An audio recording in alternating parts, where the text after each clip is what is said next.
Good evening. I'd like to call the Board of Adjustment and Appeals meeting to order.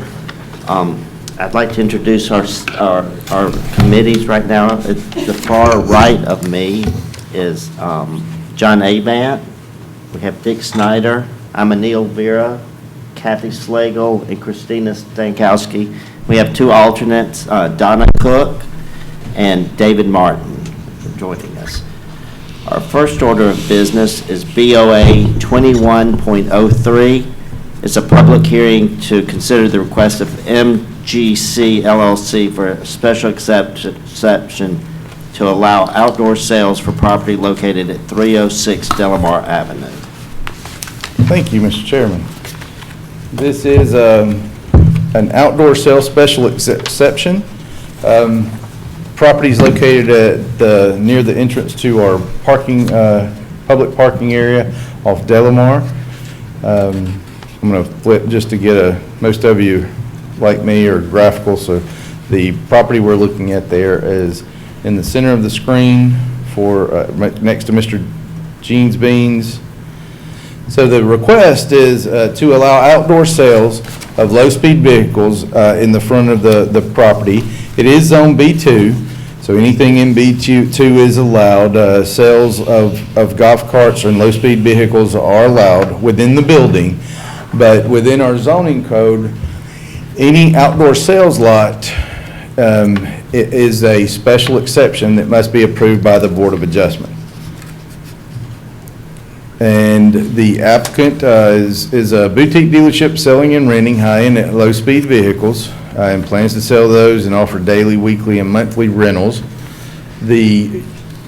What we typically want to look at is the appearance and the burden on neighboring properties, and the applicant has been kind enough to really do a great job showing what the end result is.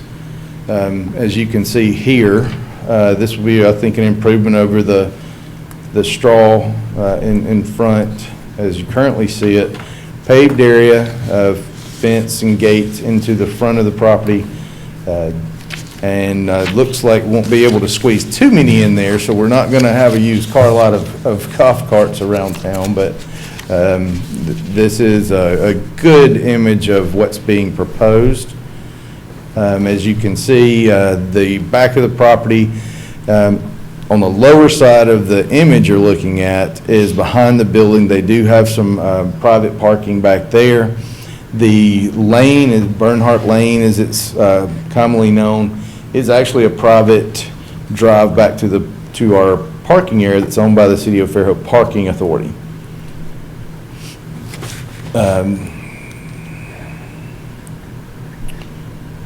So basically at the top of this image is where the outdoor sales would be.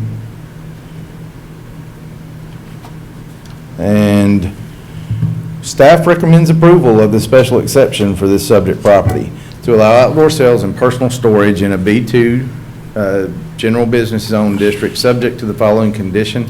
Revised site plan to identify exactly where the outdoor sales are, as well as specifically state the items that will be located outside and available for purchase. So that's something we can handle after the approval and just for records. And I'll be happy to answer any questions. We do have the applicant here with us. There he is. So obviously he's can hear if y'all have any questions as well.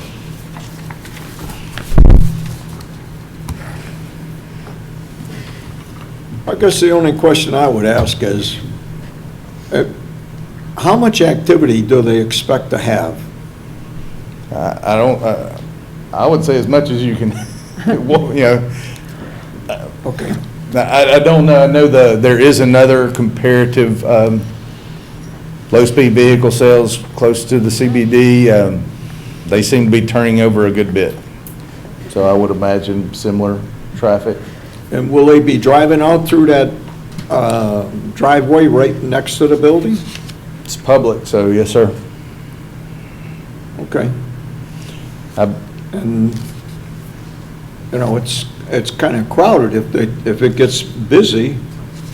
you know, and they're wanting people, are they gonna have, test drives? You know, they're gonna offer people test drives and see if they can handle it? If your concern is blocking and traffic in that alley, I can assure you, if they start parking too many out there, we're gonna be on them. So we're gonna keep that lane of flow clear. It's kind of tight anyway when people start parking and unloading. So, you know, Okay. just in good nature, we'll be policing that, if you will.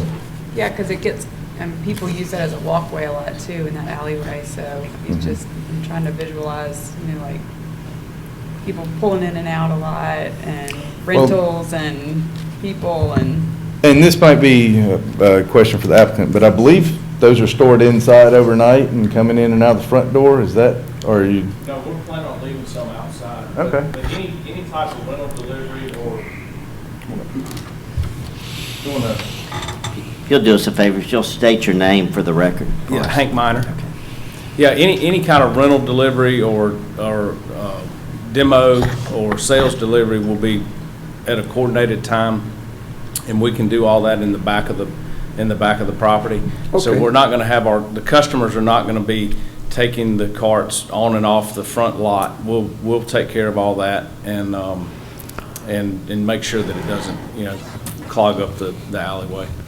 So they won't be driving off of the front lot like the one, the picture I'm looking at has I think it's, what is it, four, it looks like four, I think of 1, 2, 3. 7 of them. Maybe it's only 3. 3 on one side and 4 on the other. Yeah. Oh, is that it? Okay. And, oh yeah, that's right, there. So they're not gonna be driving out of there. You're not gonna be going across the sidewalk and. The customers won't be doing that, no, so we'll, anytime, whatever we have on display out front, we'll be we'll be in charge of moving the inventory around. And will those be delivered on at a specific time? In other words, a guy's not gonna come in and buy this particular vehicle today and drive it out. Well, I hope they do. That's the plan. How do you But if plan they- to get it out of there and down? You're gonna go through that front door? No, the fence that we're gonna put up, the panels will be removable. So, Oh, I got you. Yeah, so Well, it looked like they were steel panels. I thought well, maybe that was. it's just a aluminum wrought iron fence. Oh, And so okay. we're gonna have the sections we'll be able to move them, so we'll have a lot of flexibility of getting the inventory on and off the little front lot. I don't have anything else. Thank you. Yes, sir. Kathy? What is the size of that lane? Is that a one-way or a two-way on the side of the building? Ooh, it's a one-way, One-way in? Out. that's One- actually out. one way coming in, out. Yes. So yes, there's, technically, if they come out that way, have to loop back around to get it back to the back parking lot.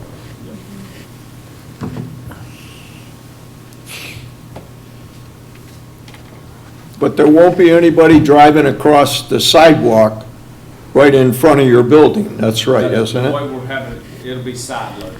So, yeah, on the side drive. Yeah, that's fine. Yes, sir. Well, and I do think it's important to kind of note there is another location where I think big truck deliveries are going to be handled, and then you can bring to this site, right? We're not, We're not gonna, the inventory, we'll just drive it from our main store is up on 98 in Montrose.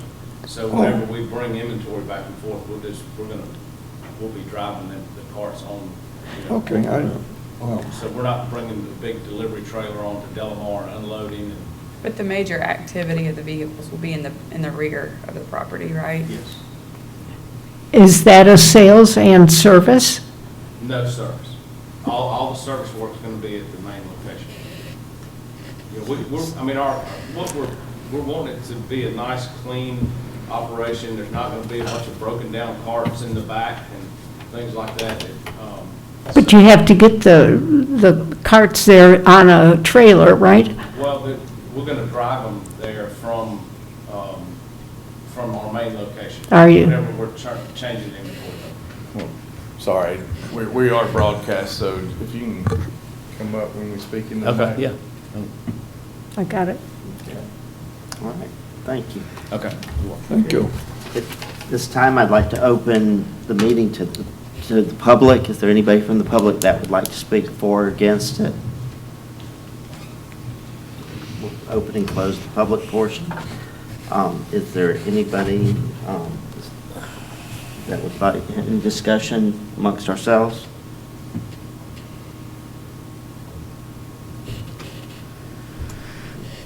Do we have a motion for or against the proposal? I move to approve. Okay. Have a second? I second. All in favor, we'll take a roll call vote, please. Can we add Oh. that revised site plan to What? identify where the outdoor sales are? Is that what we're, It's a staff recommendation. So staff recommendation, Dick, Yeah. approve it based on staff recommendation? Yeah, just the way it's written. Okay. So, I second it? John seconded. Oh, sorry. We'll take a roll call vote, so starting with John. Yay. Yay? Yay. Yay. Aye. Motion carries unanimously. Thank you. Our next order of business is BOA 21.05. It's a public hearing to reconsider the request of Justin and Emily Chappelle for a variance to the front setback requirement. Mr. Chairman, Oh. that was tabled prior to the Okay, meetings. We will so be that back. meeting will be tabled till next month? Yes, sir. Okay, so moving on, so we've got BOA 21.06, a public hearing to consider the request of the FST Provision Investments LLC for a variance to the parking requirements for the property located at 997 Windmill Road.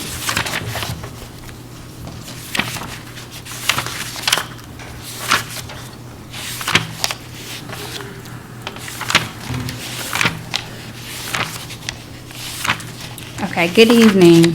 This is BOA 21.06, 9979 Windmill Road. Here we have our zoning map and our aerial map. It shows our subject property at the intersection of Windmill Road and Highway 181. The applicant is requesting parking variances for 9979 Windmill Road. The property is zoned B4, General Business and Professional District. The applicant has provided a narrative requesting variances from the maximum allowable parking, the compact parking requirement, and the requirement that parking over the required amount be pervious. Here you will see the site plan that was submitted by the applicant. It shows 2 office buildings. Those office buildings will be 3,022 square feet each. And then you see your parking spaces that have been provided.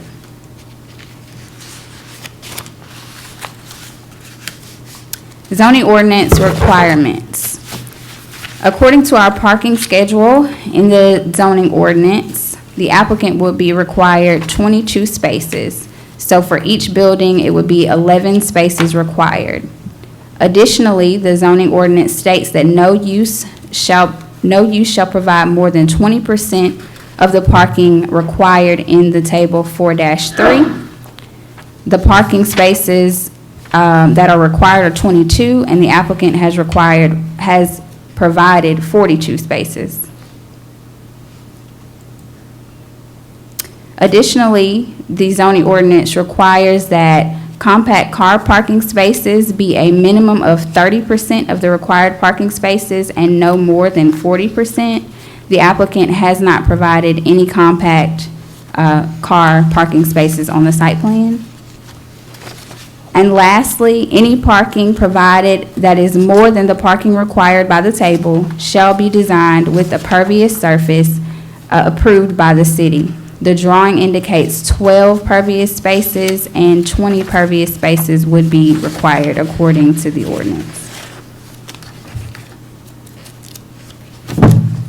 Here's our variance criteria. These are the 4 main points that we, as staff members, look at when we are reviewing our cases. Number 1, number one says there are extraordinary exceptional conditions pertaining to the particular piece of property in question because of its size, shape, or topography. The application of the ordinance to this particular piece of property would create an unnecessary hardship. Personal financial hardship is not a justification for a variance. Such conditions are peculiar to the particular piece of property involved, and relief, if granted, would not cause substantial detriment to the public good and impair the purpose and intent of this ordinance, provided, however, that no variance may be granted for a use of land or building or structure that is prohibited by this ordinance. So according to these criteria, staff finds that this is not the appropriate review or for this type of application. These 4 points deal mainly with the land itself. And we also find that the applicant has not presented a substantial hardship to justify the request at this time.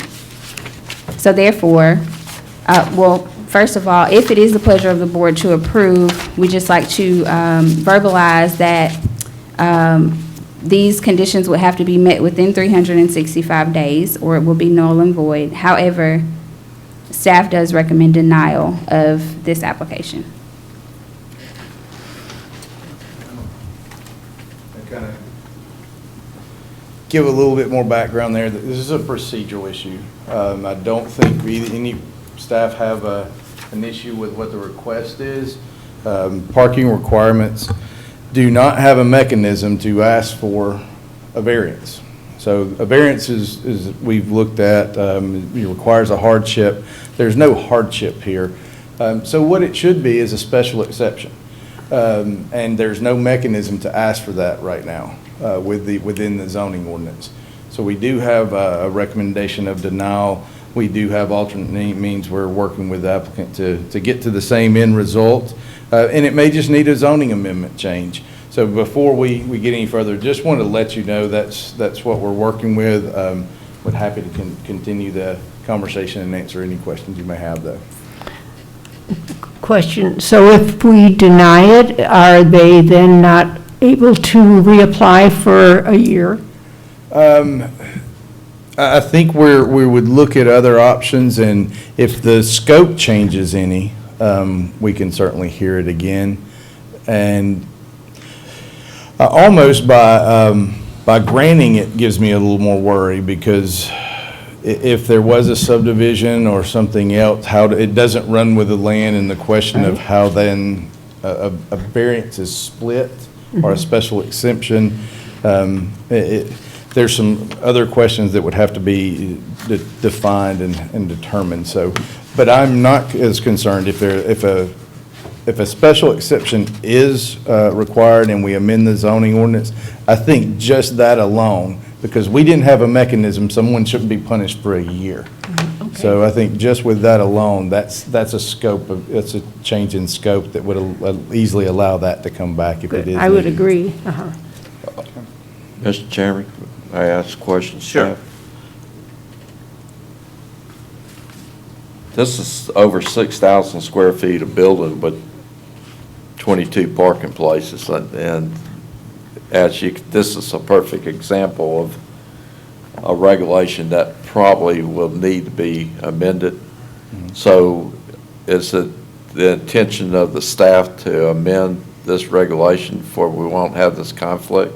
Because it's not going to do the public any good to have 6,000 square feet of building, an engineering office and a real estate office, and have 22 parking places.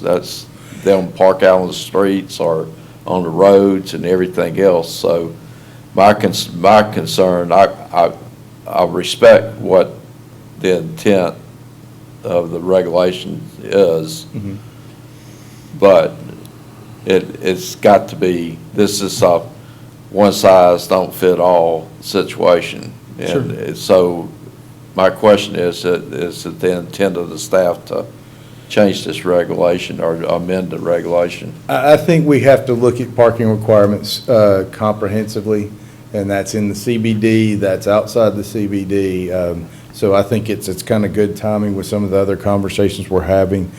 And what the end result is. We all know what the intentions are here. It's not to have a sea of parking and just an asphalt, a parking lot with 400 parking places. So while that do we keep the regulations as they are, just making exceptions easier? Or do we go ahead and fine tune that to require or give a little bit more flexibility in a situation like this in professional offices, which I think is a fair option. But yes, we will be looking at this. As most of you know, we're short on staff right now, so what we can accomplish, it kind of depends on how many applications we get and what the month is. So, but it is on the short list of things we need to be looking at. So yes, whether we can get to it the next month, I'm not sure.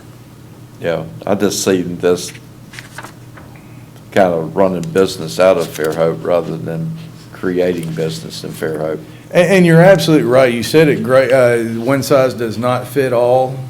When we have the CBD's a different dynamic on parking than Right. something on 181. We have, but we do have size restrictions on buildings, single-use buildings and parking. We know what the intent is, so how do we accomplish that, but allow something along these lines? I think we can get to the same place. Thank you. Thank you. This time, is the applicant is invited to make a presentation. If you'll state your name for us.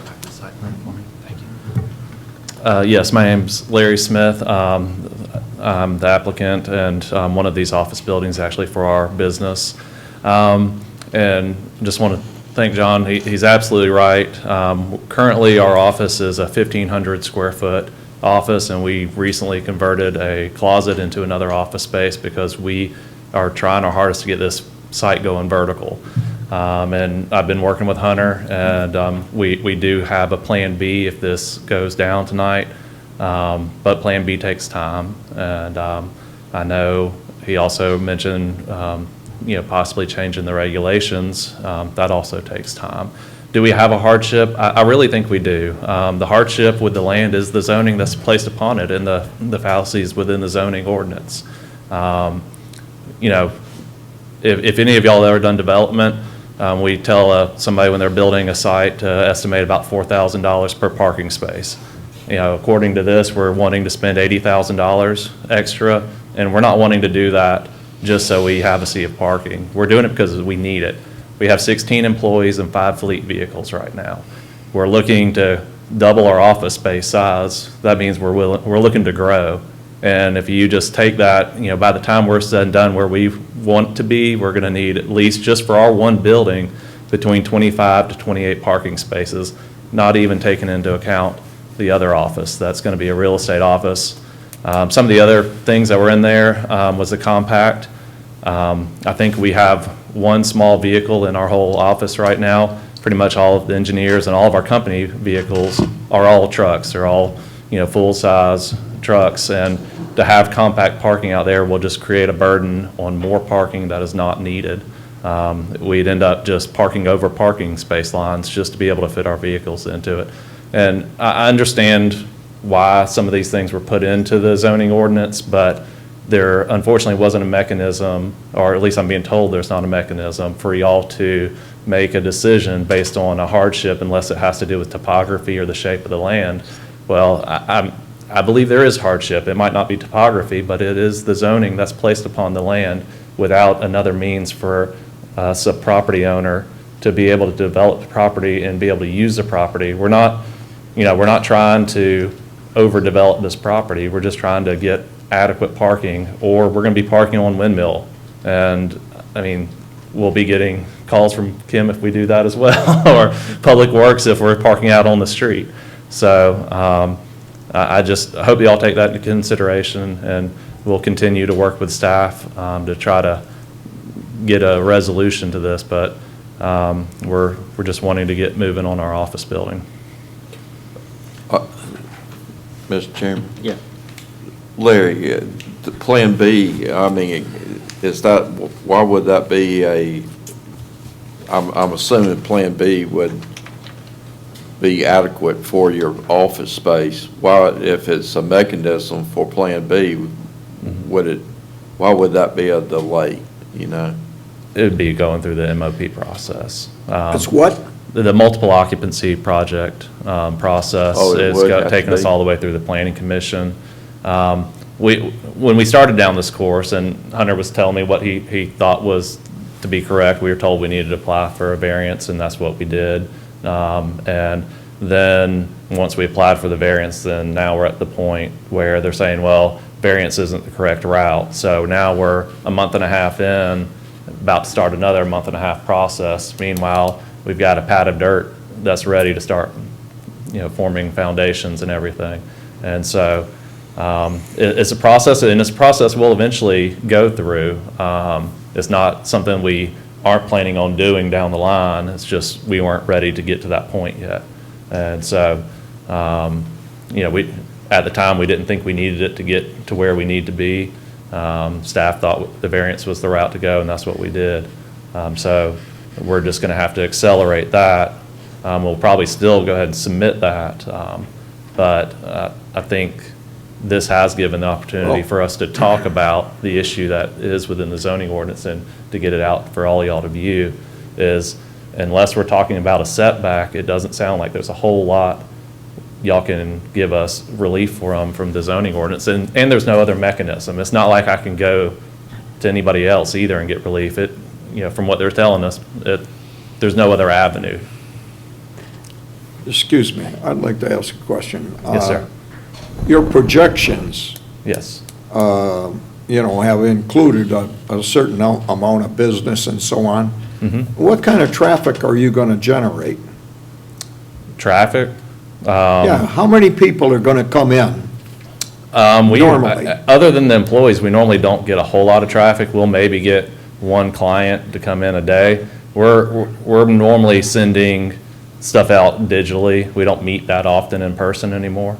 Okay. It's all done So via emails and it's phone almost all calls. just employees. Correct. I mean, we do have some upfront parking for customers, but, at the most, we'll need 3 of those probably for Okay, customers. the customer parking. Yeah. How many parking spaces have you provided for customer parking? How many people you think would come in on a average day? I think, like I said, I think the most we need is 3 to 4 for clients coming in, for our one office building, not for the real estate. The real estate's a whole nother animal, and I can't project that. but, And what do they expect? We're not leaving them too much by the time we take up the parking that we're providing. I mean, we're thinking we need 24 to 26, and by the time we're done, take that out of the 42 parking spaces, then they're left with the rest. And how big of a real estate operation? How many? It's more of a development operation. How many approximate salespeople will you have? Like, will you have 10 real estate salespeople? I can't answer for the office building there, that's going to be operating out there. They're just needing the minimum. We're occupying the rest. Well, I'm concerned that, we get, let's assume you get 5 real estate customers come in Yeah. to meet with their real estate broker. Most of the time, the real estate agent's going to take them to the places that he wants to show them. So the only thing you get there is you wind up with this person having to park in the customer parking area unless there's a way that the employees are going to park somewhere where they can get their car out and that guy can use that same parking space that's coming in. That'd be counterproductive. I don't know. I think it needs to be a little more development here. So if there was only one building, you would be meeting the requirements, is that correct? I mean, are you developing the site and the 2 buildings? Yes. So without that real estate office, I mean, you're pushing for two 3,000 square foot buildings. If we only had one 3,000 square foot building, we'd only be allowed 11 parking spaces. Plus Plus 20%. 20%, so 13 parking spaces total would be what would be allowed maximum. So if we eliminated one building, we'd eliminate the majority of the parking. The ordinance for a 3,000 square foot office will only allow, or required is 11, and the maximum would be 13. Would be the maximum number of parking spaces just for one of those buildings. Parking requirements are tied to your square footage of your Right. building and the use, so with the use provided, that's What- the number. I owned the engineering company at one time, and it had a 3,200 square foot building. And we had 35 parking places. And where my office is, it was right next to a pool facility that had a bunch of parking. We had to use the pool facility parking to house all the employees and surveyors and inspectors and all that. So even with your projection, I'd be surprised if you don't have enough parking places. And I guess I should explain a little bit about the way our business works, is we have a 3,000 square foot office, and we have engineers and professional surveyors that actually stay in that office throughout the day and work. But then we also have field crew and inspectors that are going out. So they'll meet in the morning for about 30 minutes, and then they're out in the field all day. But their vehicles are parked there because they're taking those company vehicles out. So we have company vehicles that stay overnight, then they come in, and each vehicle has 2 people in it. And so they're hopping in the company vehicle, leaving their 2 vehicles. And so that's why it kind of expands the amount of parking over what would normally be for, let's say, just any other type of office building. Is not only do we have people who stay there all day in an office, but we have people that are going out around town surveying and doing inspections on construction. So there's, a lot more than what's just in that 3,000 square foot building. We're the ones, we're producing the work to send those guys out. So we stay there all day, but there's still a lot of other folks that are coming and going, or actually they come in the morning and they go. You know the most about it.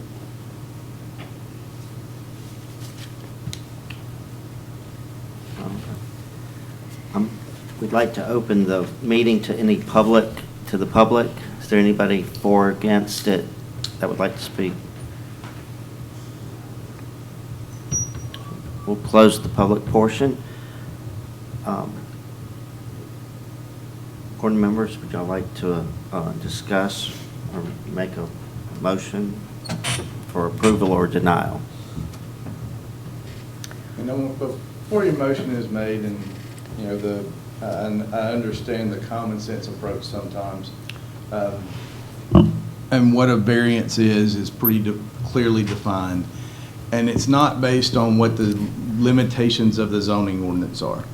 So whatever votes you have here could create precedent. This could be the next Walmart or something that says, and I'm not to use anything definitive, but big store that wants to see a parking, and they ask for, their business model says they need 800 parking spots, but what we would limit that to might be 300. Well, kind of as our planning commissioner Art Dias says, what you do for one, you have to do for another. That's what the definition of kind of creating that precedent is.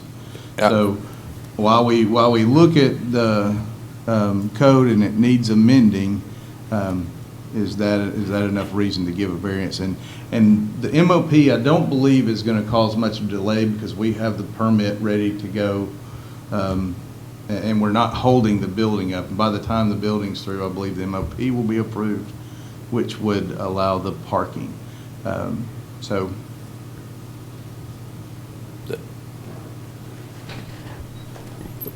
Before, one moment.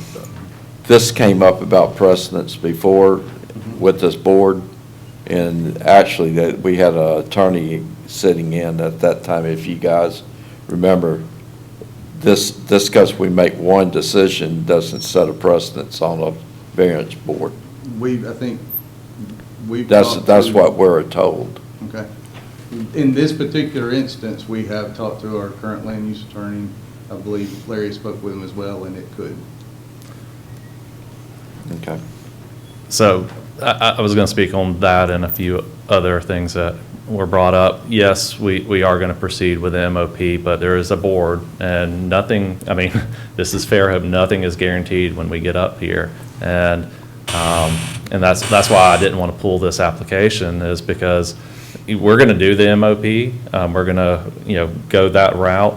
But if we get denied on the MOP, then we basically can't build in Fairhope. And that's what's happening here, is that because there's some weird anomaly in our zoning ordinance that gives me no other recourse from what they're saying, is that I might have to move my business across the street into the county, and that's not what I want. I mean, we want the site. We've actually already started some of the site prep work on the site, but we've got to go to another board where we might end up finding there's another issue that we're not foreseeing, because we did foresee this issue when we started coming to the Board of Adjustments. And so I do believe there's a hardship. I believe that the reason y'all hear these cases is because of just what John said, is just because you say yes once doesn't mean you always have to say yes. Because if so, once you have given a side setback variance, why do you ever hear another one? You should just go ahead and stamp it. There's a reason you hear the case, is to hear why they need it. We have a specific situation. We have a specific need. Does the next Walmart have a specific need? Can they prove it? They might. I don't know. But if they can prove the need, then you approve it. You don't do it just because once before you heard Larry give you a side story of why he needed more parking. So I hope that y'all take that into consideration, and I'm here that I believe we do have a hardship here, and that hardship is the zoning that's been placed on the land, and that is something that's outside of our control. I personally can't change the zoning ordinance. It's a hardship that's there on the land, and it gives me no other recourse right now. I've got a question for Hunter. All right, I'm reading here, it says, a variance in this case is not an appropriate request. A special exception would seemingly be more appropriate. And that's what we don't have? That's what we don't have the mechanism for. So variance gets really size, shape, topography. Right. It runs with the land as a condition on the land. It's not anything self-imposed.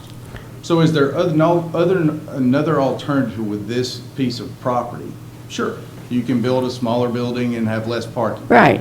But, so it's self-imposed with the use that wants to be applied to the land. And that's where, just like the parking or outdoor sales we heard earlier, we have a special exception. When there should be a board of review, because one size doesn't fit all. Right. So in a situation such as this, where parking or the use-related items, the variance isn't the mechanism for that. Right, I understand. It should be a special exception, and the only thing currently in our zoning code that allows for special exceptions are certain projects like townhomes, RV parks, things like that have kind of some guidance and a review process. And then also, just like we saw with outdoor sales, things in the use table that have those white circles in our use table that have a special exception condition that does come to Board of Adjustment. Do you think that 2 months or 3 months, we would have that, we could put that into our zoning or not, or into our? Just to get through the processes, we're probably, because that would have to go to Planning Commission. Right. If it makes it in 1 month with no changes, then 6 weeks later, it's heard at council for the first time, and then 2 weeks later. So we're 2.5 months best case scenario, really 3 months best case scenario. Yeah. So I like to leave a little bit of leeway to think that if we're going to do that, we're 4 months away. And it always snowballs. So if we say, well, let's just make that a condition in the parking section of our zoning ordinance to allow Board of Adjustment to make those decisions, then it gets into, well, do we while we're here, do we change the parking requirements for those Yeah. uses? And, so it depends kind of how much, because that's a planning commission amendment, so how much they want to get into the rest of that section. And then also the council has another shot at it, so Are any y'all, amendment can be. that's what I was asking, like, are y'all gonna look at different types of materials in the amendment that could be used as opposed to strictly asphalt or something that's? We have an impervious surface Yeah. requirement. It is, I'm not a fan because if it's not maintained, it's not impervious. So, but that's the question. So that's how it snowballs. And I can't ask you, specifically. Yeah. We just want to amend a section to allow special exceptions, and then it can come to the Board of Adjustments for discussion. That's a relatively easy one, but we're not the only ones that recognize some shortcomings in the parking department. They haven't been amended, so both in the CBD, here, I believe it's going to take a little bit longer conversation when we start blossoming into impervious surface and compact car spacing. Is that an out-of-date concept? Or is that only limited, should that be limited to certain sections? Should we be requiring more parking per unit in the CBD or for hotels? All of those things are hot topics that I think once we start amending the parking section, it all needs to kind of come together. I've got a question. So if he built his building with the number of parking spots that y'all say he can do, can he just dump gravel on the rest of the property and let people park that way? There's some green space requirements, and we do have an improved parking because it is zoned. There's some requirements that have to be done to a parking area. But we actually looked at some options, similar to that, where that could be.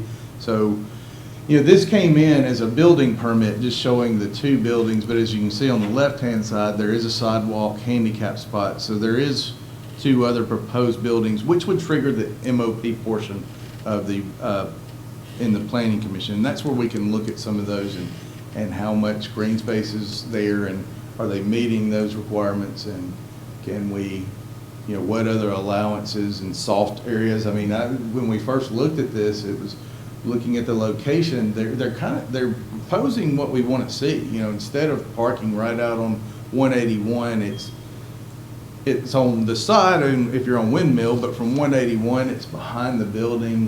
There's landscape buffer from Windmill, so there's a good screening. I truly believe the intent of the ordinance is being met. We just don't have a mechanism to get there, and that needs to be amended. And I think what we're looking, we also had a minor subdivision application.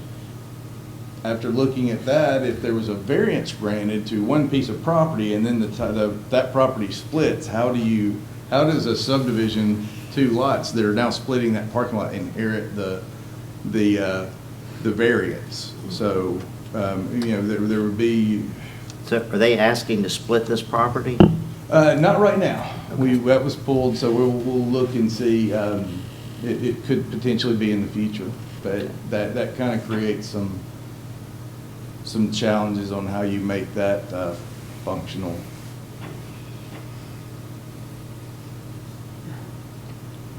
All right, thank you. So in summary, what do you recommend? We recommend denial on this because of the discussions we just had. I would agree. So do you have a motion, Dick? Are you proposing a motion? No, let somebody make it that's got more experience.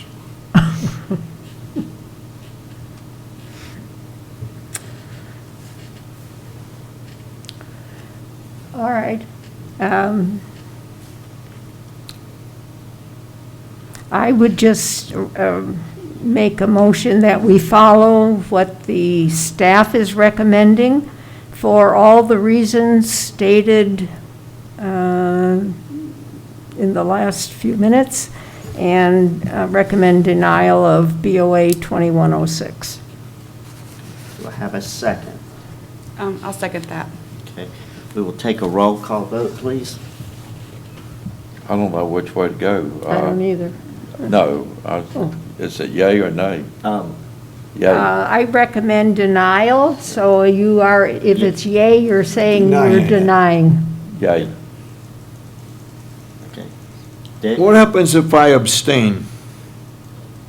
Do it. All you need is 4. You just need 4. I'm going to abstain. Abstain. Okay. I vote for denial. I don't know what to tell them. I vote for denial, aye. Aye. Motion carries unanimously for denial. Sorry. Mr. Chairman, B is, we are ready for that one. I'm going to introduce a little bit of the turmoil. Okay. Right answer for you, so, Yeah. and some clarification on questions that have been Yeah, on. Christina has got to go, so we'll have the first alternate take her place, which will be Marty Pooper. David? David Martin. Thank you, Christina. That's too bad. I don't think that was well planned Too out, bad it couldn't have been tabled. that whole system. He needs to go back to the drawing board and redo it. Oh, I think the ordinance needs to be changed. Our next order of business is BOA 21.04. It's a public hearing to consider the request of Harold Thompson on behalf of Belgrove Estates Incorporated for the variance to a rear setback requirements for the principal structures for the property located at 325 Pecan Ridge Boulevard. Okay.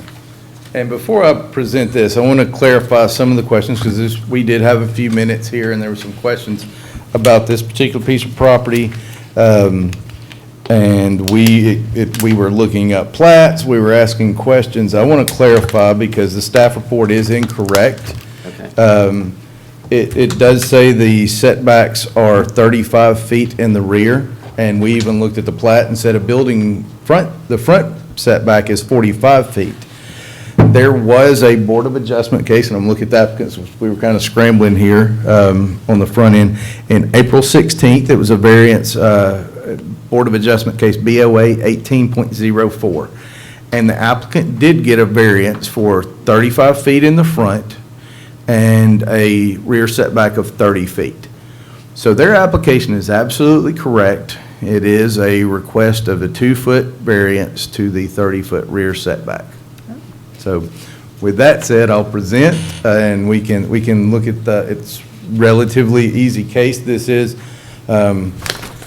Pecan Ridge Boulevard does have some unique lots, the way they're curved and within the area, that do present some challenges.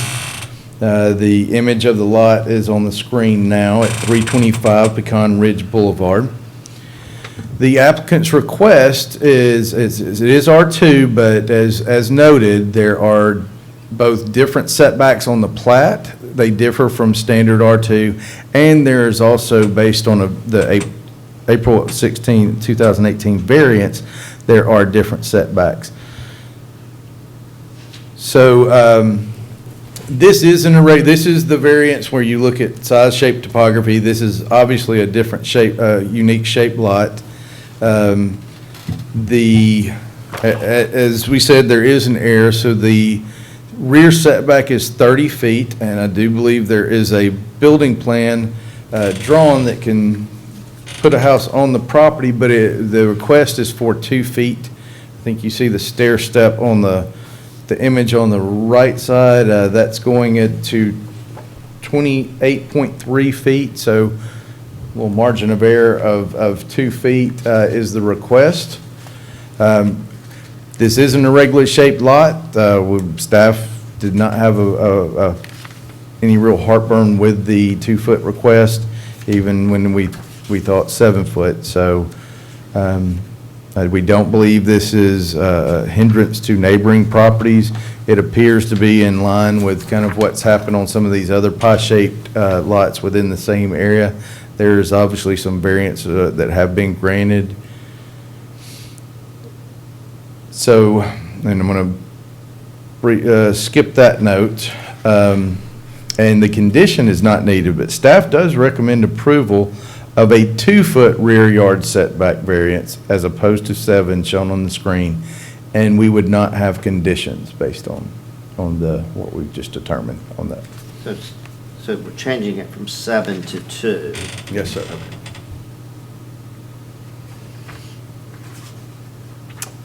All right, thank you.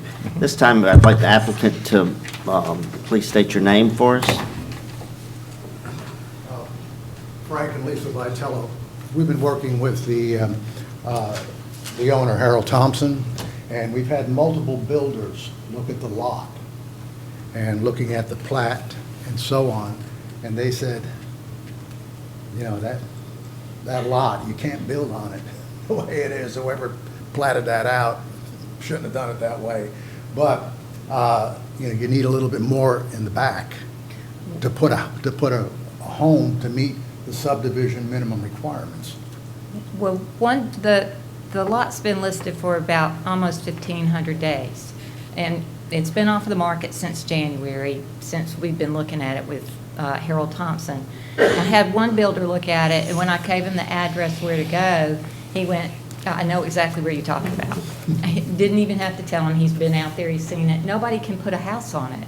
Fortunately, I ran into an architect that helped me to design that plan that we sent to you with the plot plan. And it has steps back, and it looks kind of strange, but Trulin built a house like it that's over in, we went and looked at it over in Quail Creek. Divot Loop. And it's actually pretty. I mean, it's a beautiful home, and the minimum setback in there, I mean, in building requirements is 2,000. So it's really hard to try to get something decent on there, so we're just asking for 2 feet, and there's just woods behind it. It's 32 acres. I think it's the correct land that goes from County Road 13 back. It's the family homestead. And that's what it backs up to. Undeveloped, 32 acres undeveloped land behind it. I have only one basic question. Yes. Is it going to affect anybody else's property? No, like I said, there's Can't 32 see how acres. it would. There's 32 acres of woods behind it. There's a large space because it's on a circle. Yeah, the house next to it is over here, and the house over here, you know, there's a normal. Have any of your neighbors, are they aware of you wanting this variance? We haven't talked. No. They are notified by mail, though. We They're, gave 7 or 8 different people. have any of them approached you on, gee, we don't like it, or, you know, it's not, No, I mean- not suitable for our area? It looks, Well, the sides are the same. We don't need any more on the side. It's just in the back that we need like 2 Right. feet. And the neighbor on the left, when you're facing the house, just moved in. They So sold their house. I see no reason to, So we don't, at To this time, we don't object have to any, anything. Huh? we don't have any people speaking against it. No. We did not receive Yeah. any comments. Comments. that sounds reasonable to do to me. Kathy? So what is the square footage of this house that you're planning? About 2,250, And what is the minimum? 2,000. If we couldn't get the 2 extra feet in the back, the master bedroom would have to be downsized, and it's already small enough. We're downsizing ourselves. We live across the way in Quarry Point Estates, and we're trying to downsize, and it's just not very far from there. And, you know, we just wanted to build a house. we're realtors, so we know how it works. So if you built the 2,000 square foot house, you wouldn't need a variance. But we don't want 2,000. The plan wouldn't work. The plan wouldn't. So you're work. It adding wouldn't, no, 250 square feet on that. Excuse me? 250 square feet is what makes the difference. It's about 2,250 square feet. That's what the architect said. And to make that master bedroom any smaller than what it is right now, he couldn't do it. He couldn't build the house. The way it's zigzagging right now, it's just really hard to get a house on that lot, the steps.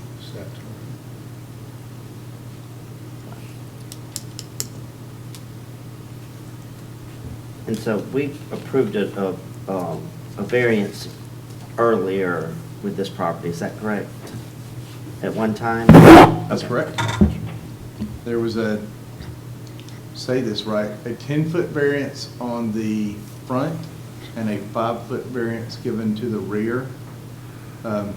It is kind of, this lot and the lot next to it were the only two lots in the subdivision that had a 45-foot front setback. Right. Not sure. I remember when that came to us. All right, thank you. Thank you. Um, Appreciate it. Thank you. Is there anybody in the audience, we're opening to the public meeting, to the audience or to the public? Is there anybody for or against this? We'll open and close that portion. This time, I'd like the board members to discuss and make a motion to accept or deny. I make a motion to accept. Okay. Do I have a second? I'll second. Okay, David seconds. We'll take a roll call vote. John? Yay. Yay. Yay. Yay. Yay. Motion carries unanimously. You got your- One thing I do want to remind you is that you do need to record your variance within 365 days, please. You will receive a notice of action taken, so that will need to be recorded with the probate. You will receive instructions on that. Thank you. Is there any old or new business? Mr. Chairman? Yes. I would just like to ask Hunter if it's possible, when you feel like your staff has been fulfilled to the amount that you want, that we could begin again receiving our packets either in the mailbox or the front door a few days before the meeting. You were very nice to deliver mine, but it was always very nice to have it, not only so we could see all the information before, but it also was a good reminder that we had a meeting the next Monday when we got the packets. Well, and I believe there's been certainly for us, it creates some challenges to go digital in this new world, going to digital packets. And I think that's worth the conversation and exploring, see if there's other ways we can do it and keep it organized. But we'll certainly make any effort we need. Just like to work on that on a one-by-one, if that's okay. If any of you need anything printed, let us know and we'll work with you to get that. But as anybody that can use digital assets and not have to, the printing and that kind of time takes, we appreciate that as a staff, that we don't have to do that. But certainly. And I don't mind if somebody wants it on the board, I don't mind delivering it to them. I'd be happy to pick it up. I think we had at least 3, made 2 deliveries, 1 pickup. So we'll do whatever any of you need. Okay. You just let us know and we'll get you whatever you need to. Appreciate that. Thank you. Make that happen. Thank Very you all for good. your time. All right, do we have a motion to adjourn? So moved. All right. I second. Thank you.